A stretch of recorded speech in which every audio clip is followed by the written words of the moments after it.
Pertama apa? Kena banyakkan istighfar, cuci dulu. Qalbi ni kan, kita nak dapat sinaran ni, cuci bersihkan dulu. Lepas bersih, banyakkan zikrullah, banyakkan tawajuh supaya dia hasil dapat kelazatan dia dengan Tuhan tadi. Banyakkan zikrullah. Ya, man ahabba syai' aksara zikr. Siapa kasih satu dalil dia banyak sebut latih. InsyaAllah dia akan diberikan oleh Ta'ala mailul qalbi ila Allah, cenderung hati dia kepada Tuhan. Maka jauh dirimu daripada cenderung kepada selain Allah. Sebab bahayanya bila hati cenderung kepada makhluk, tidak kepada Tuhan, dia jadi satu virus besar merosakkan sekalian amal yang kita lakukan.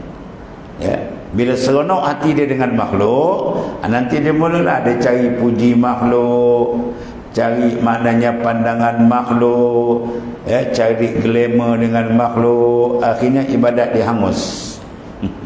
Ibadat dia tunjuk kat orang, ibadat dia nak cerita kat orang, ibadat dia suka orang tahu.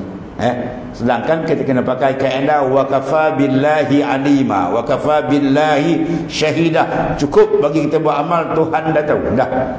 Tuhan dah saksikan, Tuhan dah tengok mana besar pandangan Allah dengan pandangan makhluk. Nak membina ikhlas dan nak membina keikhlasan hati kita dengan Tuhan. Lepas tu kita minta, ya Allah, tariklah hatiku menghadap kepadamu dan tutuplah pandangan makhluk daripada hatiku. Hati kita ni tutup dengan makhluk. Maksudnya apa? Ya, sama je bagi dia. Orang puji dia pun dia tak ada rasa apa, orang caci maki dia pun dia tak rasa apa. Itulah golongan mukhlisin, orang yang betul-betul ikhlas. Kalau orang caci dia, dia terangkat, tak boleh tidur. Orang puji dia buat tak jejak, oh itu belum, tu tak boleh pakai semua tu. Ya.